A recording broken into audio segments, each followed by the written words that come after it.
Ada sebuah teori konflik yang diperkenalkan oleh Lewis A. Chaucer. Lewis A. Chaucer ya. Jadi ini yang saya ingin jelaskan adalah sebuah teori konflik yang diperkenalkan oleh Lewis A. Chaucer. Sebenarnya ada banyak sekali teori konflik itu. Selain ada Lewis A. Chaucer, ada Ralph Dahrendorf misalnya, dan seterusnya. Tapi yang ingin saya sampaikan adalah yang dipopulerkan oleh Lewis A. Chaucer. Dia menyampaikan bahwa konflik itu bisa menciptakan perubahan sosial yang lebih baik. Teori konflik itu disebut-sebut sebagai antitesis atau lawan dari teori struktural fungsional, di mana teori struktural fungsional itu bercerita tentang keteraturan, tentang pembagian peran. Kalau dalam payung teori besar, grand teori organisasi begitu ya, teori struktural fungsional ini disebut teori mesin. Lalu teori mesin dalam perspektif teori organisasi ya, itu punya akar teori struktural fungsional. Intinya adalah keteraturan perubahan sosial ke arah yang positif itu berasal dari pembagian peran yang baik. Berbeda dengan teori konflik yang diperkenalkan oleh Lewis A. Chaucer. Lewis A. Chaucer, ejaannya seperti itu. Dia menyampaikan bahwa perubahan sosial yang lebih baik justru terdapat atau dilahirkan karena ada konflik-konflik. Konflik-konflik tentu terjadi karena perbedaan pandangan, perbedaan pendapat, perselisihan, bahkan pertentangan ideologis tuh. Jadi ada konflik kan seperti itu. Hanya bagaimana mengelola konflik itu yang penting ketika ada ketika ada perbedaan-perbedaan, bagaimana perbedaan-perbedaan dikelola dengan baik. Konflik mungkin terjadi tidak hanya di ranah yang sifatnya lisan atau tulisan, polemik, omong-omongan, polemik, tulisan di media massa atau media sosial. Tidak hanya itu, konflik bisa jadi sampai konflik fisik. Meskipun konflik fisik ini yang harus dihindari gitu ya.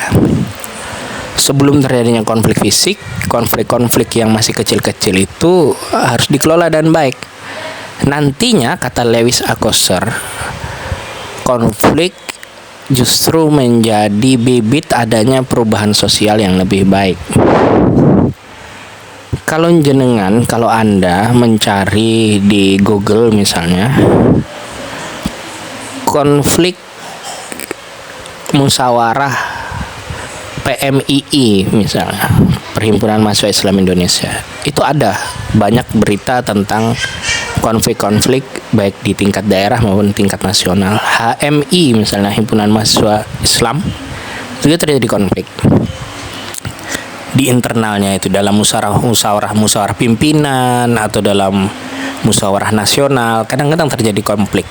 Ada juga HIPMI ya, Himpunan Pengusaha Muda Indonesia, juga ada konflik. Coba nanti di Google aja HIPMI, HMI, PMII, konflik begitu ya, nanti akan keluar konflik PMII seperti apa, HMI seperti apa, HIPMI seperti apa. Artinya di dalam sebuah organisasi, konflik internal itu sangat mungkin terjadi.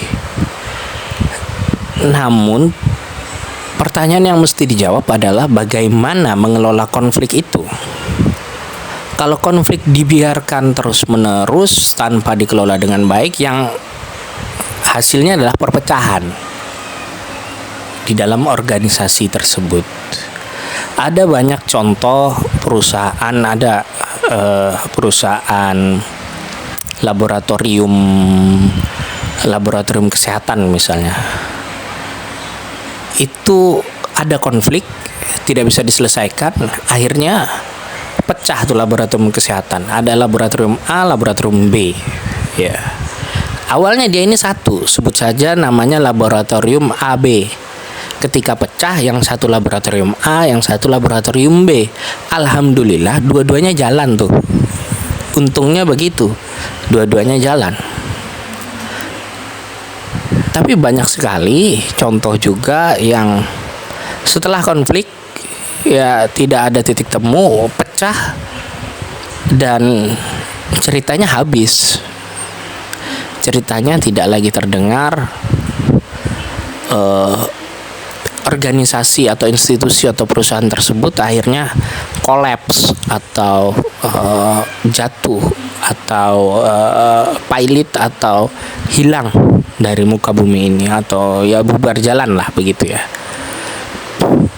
Nah, oleh sebab itu memang di satu sisi konflik kalau bisa diminimalkan dengan cara musyawarah aja. Sebelum ada konflik kita musyawarah. Tapi kalaupun ada konflik itu terjadi, yakini itu sebagai sebuah keniscayaan. Nah, keniscayaan ini apa? Silahkan diterjemahkan atau dicari aja maknanya. Keniscayaan itu apa sih, begitu ya. Itu sudah merupakan keniscayaan, itu konflik di dalam tubuh organisasi. Sekali lagi ya, dalam konteks organisasi yang kita bicarakan ini, organisasi itu bisa perusahaan, bisa ormas, bisa kampus atau institusi, baik institusi pendidikan maupun institusi yang lain, begitu.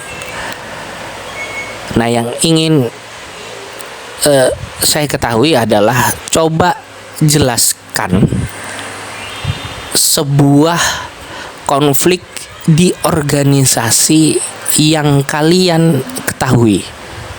Mungkin organisasi yang ada di sekitar kalian. Sekali lagi ya, organisasi ini bukan berarti hanya ormas, tetapi juga ada institusi pendidikan, perusahaan, dan sebagainya. Intinya organisasi ini adalah sebuah kelompok masyarakat yang punya struktur atau keteraturan dan aturan tertentu, begitu ya.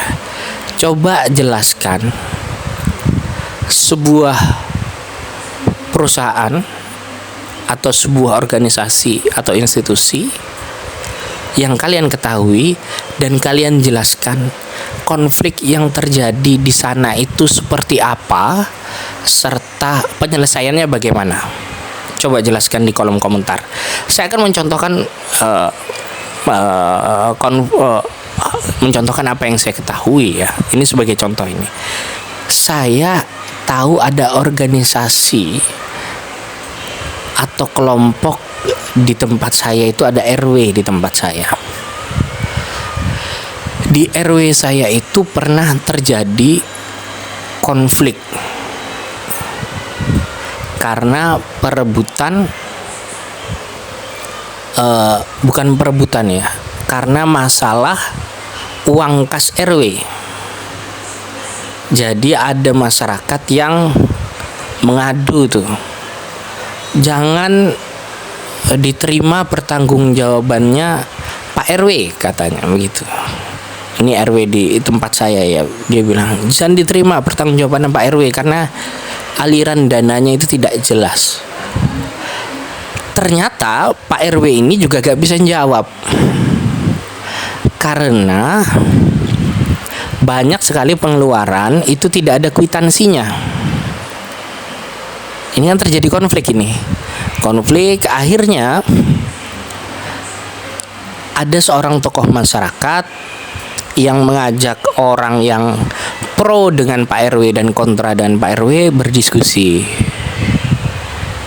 bahwa ini harus selesai, kalau enggak ini pemilihan RW selanjutnya tidak bisa jalan. Nah, apa hikmah di balik itu? Akhirnya berdamai, uang sekitar 10 juta atau 11 juta begitu. Pak RW yang dimintai pertanggungjawaban akhirnya memfoto-foto apa saja di foto itu. Misalnya dia beli tenda, dia beli terpal waktu itu, dia beli geledekan sampah waktu itu, di foto, dilampirkan di laporan pertanggungjawaban RW. Nah, hikmah setelahnya adalah selalu meminta kwitansi itu. Pak RW selalu meminta kwitansi, atau dia membuat kwitansi yang khusus memang untuk warga, untuk keluar masuk uang tuh. Bendahara punya kwitansi sehingga semua bisa dipertanggungjawabkan, semua pengeluaran maupun pemasukan kas RW. Demikian, jadi coba dijawab di kolom komentar apa yang tadi saya sampaikan.